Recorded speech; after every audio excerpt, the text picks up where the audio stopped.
Welcome to Healing Your Families, where we talk about 6 areas of health: emotional, financial, mental, physical, social, and spiritual. And I'm really honored to have a guest today who is an international speaker and author and a postpartum specialist. Diane Spire, welcome. Thank you. I'm so glad to be here and have a chat with you. Well, I'm fascinated to hear about your topic. Hmm. So I, I'm a mother myself, and I remember that. It's a joyous, wonderful, blessed event, but it's also can take a lot out of you, and it covers Sure. more than just physical well-being. There's Hmm. emotional and spiritual. So, first Yeah. of all, tell us about the book you wrote. The book I wrote is called, and it's right over here. It's called Life After Birth, and the subtitle is A Parent's Holistic Guide for Thriving in the Fourth Trimester. And it was published about 4 years ago. And what it did was it was addressing something that was really an underreported part of the process of transitioning into parenthood. And that was that time right after birth. And I found, because I was a birth educator for 20 years, and I found that people just wanted to get through the birth and they weren't thinking about what happens after the birth. It's like, there is a lot more time after the birth than that time that you spend in labor. And and I began to think about that in terms of the way in which I taught my classes. So I would teach in one of the classes, which was sort of a Sunday seminar, in which we would address some of those things that happen after the baby's born. How about breastfeeding? How about the practical aspects of changing a baby's diaper or changing a baby's clothes. And we would play with Cabbage Patch dolls. Remember the Cabbage Patch dolls? Just to give them an idea about, and then the discussion would be a sort of an informal aspect of what they were doing to prepare them, because we spend so much time preparing for birth and so little time preparing for what happens after birth. And I've always had a fascination with the postpartum period from the early days of my starting to teach back in the late 1970s. I started running groups, postpartum support groups for mothers and babies, and then that kind of grew into a mother and baby exercise class that I also ran for 20 years, and that time in life that moves you from being a person into a parent is just something that has always kept my interest, even long after I was outside of my childbearing years and, past menopause. And people said, well, aren't you tired of that? And the truth is, I don't get tired of it because I don't think we give enough information to parents or even expectant parents. We don't really give enough focus to, what to expect and how can you make this experience that's more than survival, but really allowing a person to thrive. So that's my mission is to Well, provide that information. I love it, and it really is needed. We've left the days when extended family might live together, and so there would be experienced women to help the young mother. And you're right. Once birth is, once the child is born, it's over. Everybody goes on about their life and leaves the young mom to figure it out on her own. And it is a Or big transition. Yeah, or what happens is the mother has been for 9 months celebrated and pampered and treasured, and the baby is born, and everybody's eyes sort of turn to the baby, and the mother kind of fades back into the background, like she's no longer the center of attention. Now everybody wants to look at the baby, and I always felt that that was really unfair. Because the truth is that in this sort of it's a very vulnerable time.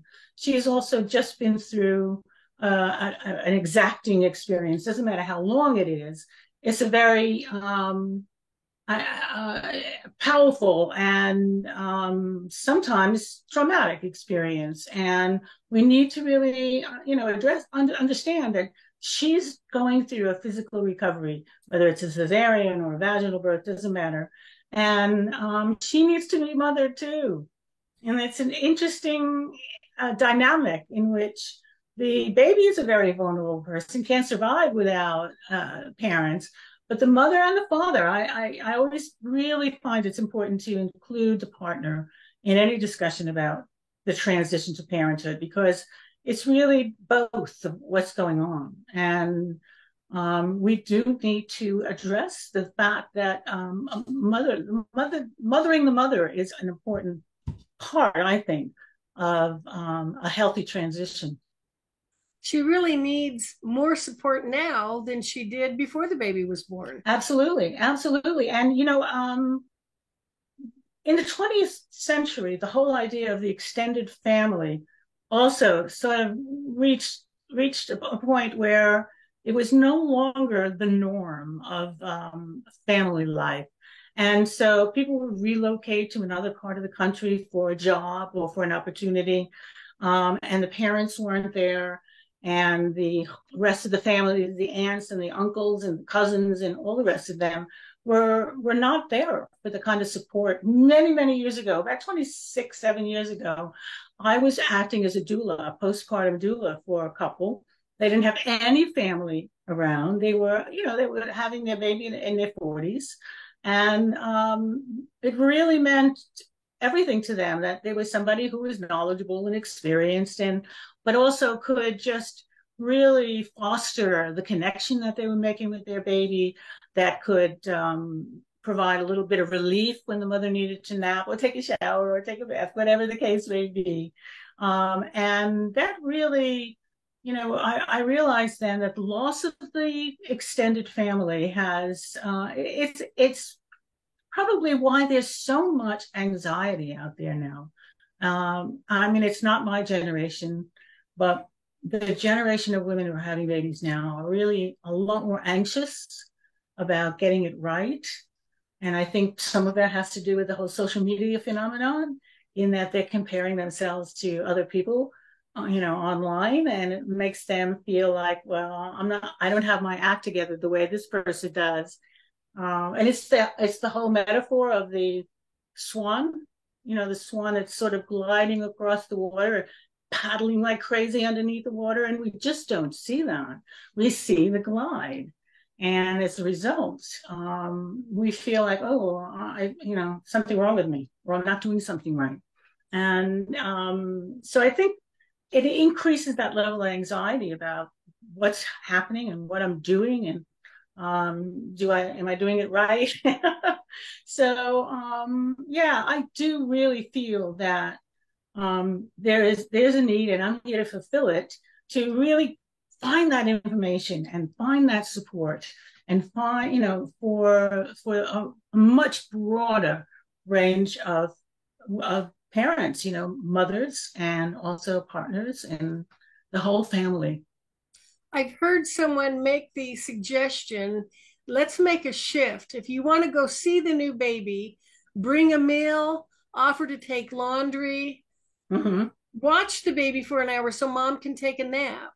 Yep, that's exactly right. In the writing that I've done, and also in this online course that I'm developing and about to launch, I indicate that there's a module called "Less is More," and in that it's just a discussion about, just don't narrow it down to what absolutely matters. And what absolutely matters in those first 12 weeks after birth is getting to know your baby and finding a rhythm of how it is to parent together with the partner, if there is a partner. And so in that case, we really insist that if you come, you have to bring food. You have to be prepared to clean up, maybe do some laundry, as you said, any one of those things that brings value into the experience. Because if you're just there to come and look at the baby and forget the mother, this is going to excuse my French, but going to bother her that she's they're more interested in the baby than in my well-being, then I just don't think that works. I think you have to wait for those kind of visits until well past that fourth trimester that I focus my attention on. And if you do that, then people, and another thing that I do, and I did for years as a teacher, was advise people to create something that I call a contract for hours, and allow people to sign up for things. Because people will always say, "Is there anything I can do?" And we don't normally have a response for that. And so it's a lost opportunity. They really want to help, but we don't really know what to say. But if you have a list, I could use this and we can use this, and people can sign up for that, then it really takes care of the needs of the mother. But it also is a satisfying way that somebody knows that I'm doing something that's really going to make a difference. So I encourage people to do a contract for hours with friends and family, and allow people to sort of sign up for it. When I did that when my fourth child was born, I had three older children, so people had a variety of things. So some people said, I'll bring food. Some people said, I'm going to take your kids to after school activities. Somebody else said, we just had a baby too, so we can talk on the phone. But there were lots of ways in which we can receive support from people, and this makes it very crystal clear about what will be the most useful and valued way of providing that support. I recently encountered something through Facebook. It's something called Mail Train, and they're just posting, these are the days that I need help. And it has Oh, suggestions of other ways you can support the new mother. it's the same. It's brilliant. Yeah, I think it's the same premise, but it's just another spin on the whole idea that being very clear, the clarity of how you can be helped and how people can help you is, I think, something that's so needed. The communication. And a young Yeah. mother should not hesitate to Mm-hmm. ask for help. But that's also, tricky because a lot of people have trouble asking for help.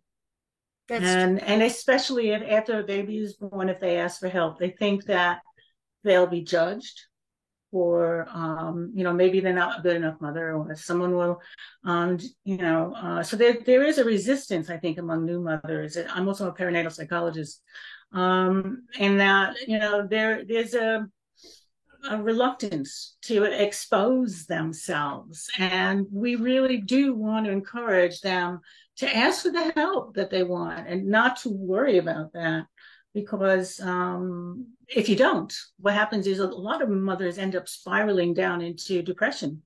And a very good way of avoiding that is to speak out and to get help as soon as possible, because the sooner they get the help, the sooner they get healthy. So, yes. and it is something that can be healed. So Have that's you important. have you experienced much of like a superwoman syndrome? Like we need to prove I can have a promising career and I can have a baby and I can be back at work in 4 weeks and I can do it all. Have you encountered that? Not too much. I think that the people who end up being my clients are less into that, uber mom kind of a level of expectations. But there is this, I guess, an offshoot of the women's movement, was that we should be able to do it all. But I think that when we got into the 21st century, a lot of people found out that's not really valid. You can do some, but trying to do all is a recipe for perhaps a decline into some kind of mood disorder, which nobody wants to go down that route, especially after a new baby is born. So I don't encounter that much, but I understand and I know that there are people out there, and they will approach the whole parenting experience as just another project.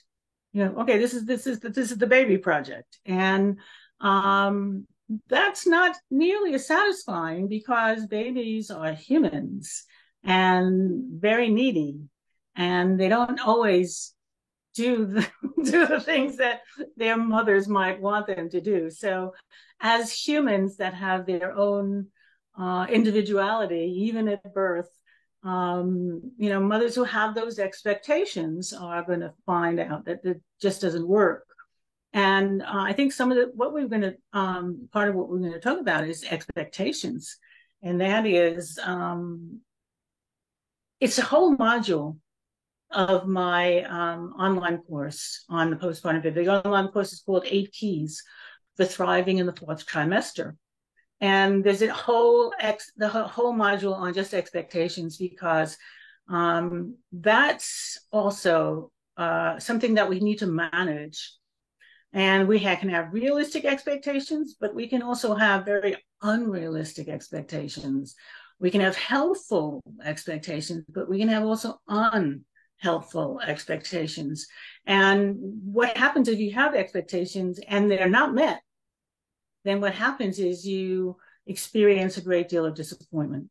And disappointment for a lot of people is maybe the first step down the road to depression. And so that's one of the reasons why I felt it was so important. I wrote a blog post some years ago called The Tyranny of Expectations, because especially if we go back to the whole social media environment, whereas, we're comparing ourselves to others, if we're expecting ourselves to be able to sort of do that and we're not doing that, again, there's a lot of self-criticism that goes along with that.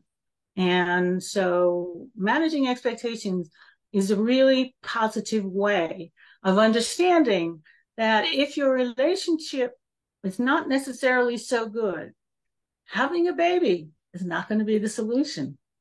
And that may be an expectation that a lot of people have, it's just that this, if we have a baby, that'll really smooth things out in the relationship. Maybe not. Probably not. It could also break things up. Exactly. Because the postpartum period is sort of known for being an aspect, the relationship breakdown is an aspect of the postpartum period. So there really does need to be more. I live in the UK right now. I'm visiting in New York, but and back when David Cameron was the prime minister, they created an initiative that would provide antenatal education in preparing for birth, which was really a positive direction to be going in. And then they funded a number of relationship sort of charities that to provide the training to make that happen. But then we know that he's not the prime minister anymore. In fact, he's now the new foreign minister. But nevertheless, that idea really made a lot of sense, and it was created because they were recognizing that this is a time of relationship breakdown, and that's another reason why the very first module that I have in this online course is called "How to Baby-Proof Your Relationship." Because you really want to foster the connection between the partners as they're making this change, all this enormous change that's going on in their life through the transition. And just really understanding that, and I think most couples have no idea that when the baby arrives, that relationship is going to change dramatically. And the statistic is 92% of couples will experience increased conflict in the first year after a baby is born. 92% is almost everyone. And so if you know that, then what can we do to reduce that level of conflict? And so going back to the expectations idea, one of the things that I provide is a tool for them to use, and it's a division of labor chart. And what it does is it sets down for them the opportunity before the baby's born to write down, well, what are the different tasks and chores that we have in our household? Who is doing that task right now? And who's going to be doing that after the baby is born? And, and it includes various infant care tasks, who's going to diaper, who's going to bathe, who's going to, all of these kinds of things. And if you spend a little bit of time crystallizing your ideas about that ahead of time, then what happens is much less resentment about what everything the mother is doing and maybe not enough of the partner is doing. Because one of the unfortunate aspects about when a baby is born is that, and even when a couple has had a very egalitarian kind of relationship in terms of who does what, when the baby is born, they shift back into more gendered stereotypes. So she's home with the baby. So she ends up doing a lot more of the domestic work while he goes off to work, or he or she goes off to work. And then she feels like, wait a minute, I'm doing all of this stuff, and this is not the way we used to operate. And that can be a breeding ground for resentment. And so if you know that ahead of time, you can avoid another. There's a little opportunity for you to avoid conflict in that domain. There may be lots of other areas that, are tricky, but I really feel very strongly that it's a very challenging time after a baby is born. But these are normal challenges. They're the way in which we grow into the roles that suddenly manifest when partners become parents. And but with the right information and the knowledge, then there are strategies that you can create that will smooth over some of those challenges.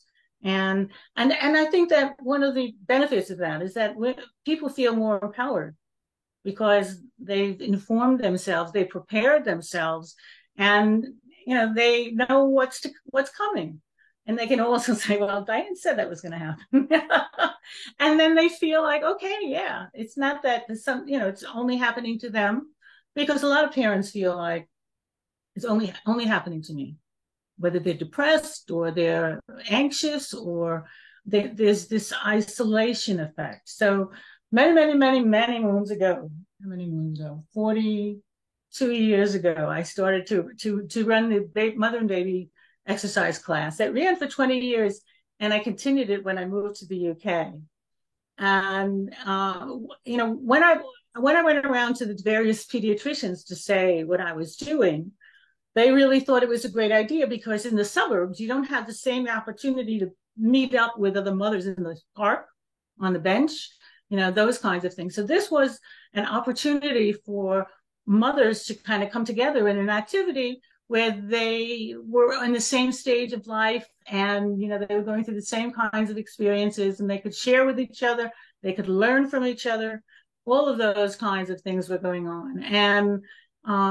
And this was also another way in which their life was enriched by the opportunity to have a sense of community. I think we have much less sense of community now, even though we have all these social media things. But that can be isolating. Like it could be. It's silent. It's silent. They're out there, but it's silent. And they need each other support when they're talking to another young mother. They have that support. Absolutely. Yeah. And I love what you were saying about preparing for it. Mm-hmm. How often do we think, oh, well, it's no big deal, she'll have a baby, but we'll just keep going on, that it is. Well, that's been I think of it as a missing link in the whole preparing for a baby. Is they're prepared for the baby, but only up to the birth. And then it's like, and so I'm trying to get the message out that there's a lot more that happens after the birth that you want to be prepared for, in addition. And that I think that it's an idea that has yet to catch on, but I'm working on it. Well, I'm intrigued with your online course. You said it's launching. Well, you know what? We're going to postpone it. I wanted to launch actually the next week, but we have a couple of little things that we still need to smooth out before we were ready to release it. So people can get in touch with me to get on the waiting list, because there is a wait list that's developing now. And that's the URL for that is Thriving in the Fourth with a number fourthtrimester.com. And when they do that, they can get on the waiting list. They can also, we have an ebook talking about energy medicine, which is also one of the things that's very unique to the ways in which people can take care of themselves after a baby is born using various techniques and protocols from energy medicine. So we have created an ebook, a 60-page ebook with all of the energy medicine protocols that in the book, but they're in each section. So we synthesize them into one place. And then there's also a free download. They can download the very first part of that ebook, which takes them through the daily energy routine. And yeah, is that available on your website? That's available on the Thriving in the Fourth Trimester website. But there are also links on my other website, which is DianeSpeier.com. I'll spell it DianeSpeier.com. And there are also links to these free downloads and things like that. They can also take them back over to the Thriving in the Fourth Trimester. But everything related to the online course and the ebooks and the energy medicine is coming now out of Thriving in the Fourth Trimester, because that's what I want parents to have. I want them to feel like they're thriving. So by the end of that fourth trimester, they really feel capable and competent and confident, all of those things that prepare them to move out into the world, to take on new activities and to maybe go back to work, or maybe just find a mother's group or find a massage class or any number of things that they can do. But they're really ready when they really prepare for what happens after birth. Well, I think this is exciting because it's not only going to benefit the mother and the parents, it will help them strengthen as a couple, the new parents strengthen their relationship. It'll help the mother feel better about herself, be able to express her needs. But what a blessing for the baby. Yes, because now that baby is going to have the kind of experience of being parented with parents, mothers and fathers and partners, whoever, that are feeling good about themselves. And that radiates right onto the child. And the baby actually shares a bit of their field, their energy field with the mother. And so that's, as you say, it's a blessing to be on the receiving end of that kind of radiance from parents. And so, and the different techniques that I introduce are ways of increasing your breast milk supply, increasing, the joy and the radiance in the body, all the number of things, but also reducing your stress levels.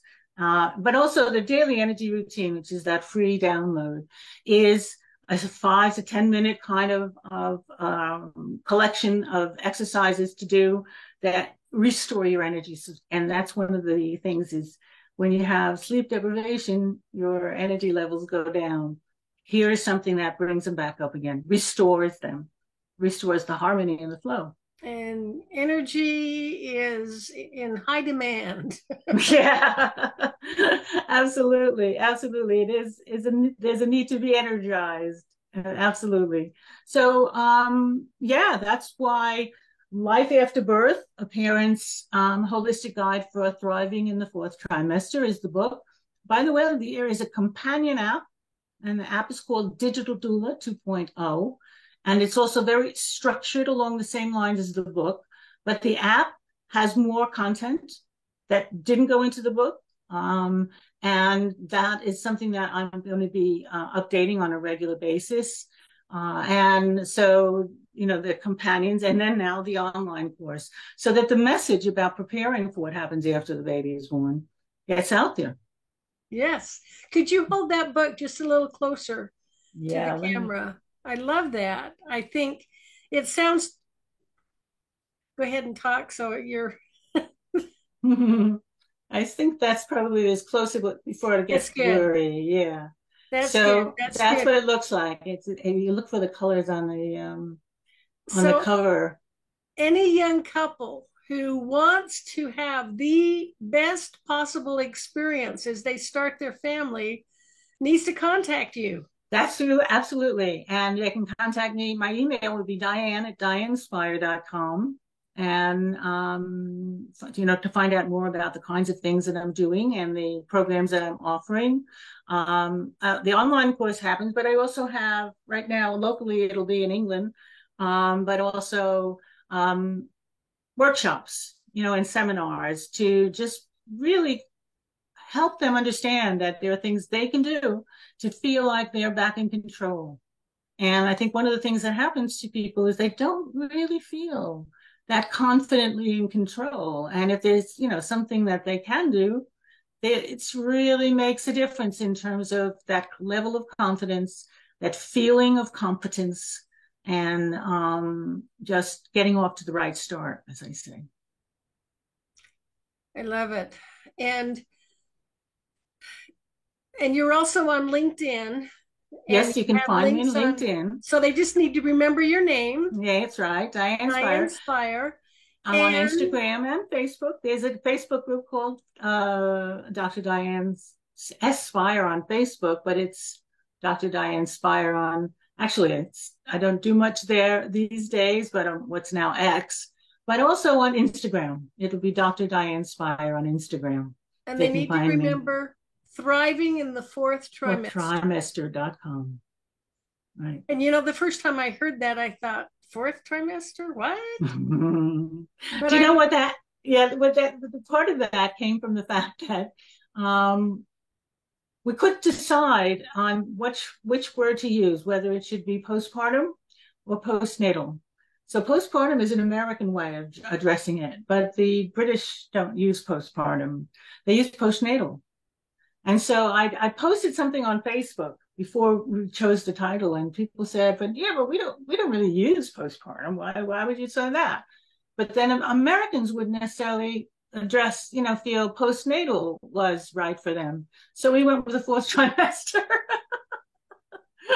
because it covers the same period of time, but there was less confusion, well, less cultural differences addressed in that. So my publisher said, "Yeah, let's go with the fourth trimester." I But can it's just those first 3 months after a baby is born, in which the greatest amount of change is actually going to be happening, because there's 9 months building up to the birth. But right after the birth, in the next 6 weeks or so, a dramatic level of change is taking place, not only physically and physiologically, but also emotionally, psychologically, financially, socially. There are so many different changes taking place. So it is like a trimester. And if we look at it that way, we might be more inclined to provide the kind of support that's needed, because it's also like the second cousin of the whole maternity experience. It's great up to a point, and then the baby is born, and there just isn't enough. Doesn't matter what culture you're in, whether in America or in the UK or in France, postpartum or postnatal care is just not up to par. It's just not what it needs to be. And I think families do need to be supported. Some people will get that through a doula. But I think that it's also important for us to create the expectation that women will be supported. And there was a story that goes back to the late 80s. I had a client from Holland who had a baby, and then after the baby was born, she came to me and said, "Well, where are the services for mothers after the baby is born?" And I said, "Well, what do you mean?" She said, "Well, in Holland, someone comes into the house and takes care of the house, and pretty much does what a doula would do, and allows you to get to know your baby, and to give you kind of the skills that you need." And I said, "Well, that doesn't really happen here." And I put it into the app because I think it's called the Kramsvorg, I think, Kramvorg, KRAAMVORG. And that's really, she's just trained to go into the home for 10 days, make sure that everything's okay, make sure the baby's thriving, make sure the mom's thriving. And it's maybe the only system or country I know that has it in the system, but it's something to be admired, I think. And it's something that I think other countries, nations should take that on as an important need. I want to emphasize what you said is the most important thing. The objective in that fourth trimester is to get to know your baby. That's where the Absolutely. focus should be. Hmm. Yeah, yeah, and not getting back to normal. This idea of getting back to normal is so sort of like they don't understand that normal change. That's why one of the modules is called New Normal because and the 8 modules comes from the acronym wellness. So the W was for we, and that talks about the how to baby proof your relationship. The second one it introduces energy medicine for people who are not aware of it and how you can use it and utilize it. Then the third one is loving kindness, because this addresses some of the self criticism that a lot of mothers encounter when they have a baby. But also, they found in the research on loving kindness, which is a practice that comes out of Buddhism, is that it creates positive emotions and greater personal resources. So the second L is less is more, where I really bring them into this whole idea. There's nothing more important for you to do right now than get to know your baby. You don't have to have the most expensive paraphernalia. You don't have to have people visiting. You don't no advice, just less. And then the N stands for new normal, and the second E is expectations, and the first S is self-care. Very important. It's like that metaphor on the airplane. You got to put your own mask on before you address anyone else. And the last one is support, which we kind of talked about a little bit. That's so important. Well, We need to support parents. and extended family, neighbors, friends, they can provide that support. They can, Yeah. and getting organized. I love the idea. Let's get organized. Okay, who can help her on this day? Who can help her on that day? And just the education, just being aware. I Mm-hmm. love that you're doing an online course, so it can be taken anywhere, right? Yes, it can be anywhere and at any time. And I mean, ideally, it's for people who are pregnant because that's really getting at them ahead of the game. But for someone who's just had a baby too, you can dip in and out of it. Each lesson roughly about 5 or 6 minutes long. Some of them a little bit longer. So they can just dip in and get this lesson, 5 minutes, more information, come back to it when they have a chance. And that's the value of a course on the subject when people are otherwise engaged. So if you're thinking of that perfect gift for the family that's expecting a little one, Right, right. They there want to come is, to 8 keys for thriving in the fourth trimester. They do. yes, awesome. Diane, thank you so much for Oh, you're joining welcome. us and sharing this. You can't stress enough how important what you're doing is. I hope that Thank you. families find you and use Mhm. this great Yes. resource that Let's you. spread the word. Let's All spread the word. right, All I will. right. Thank you, Emmylou. It's been really a pleasure to chat with you today. Yes. So, for my audience, join me again next week at the same time. Until then, love yourself and love your family. This is Emmylou Penrod with HealingYourFamilies.com.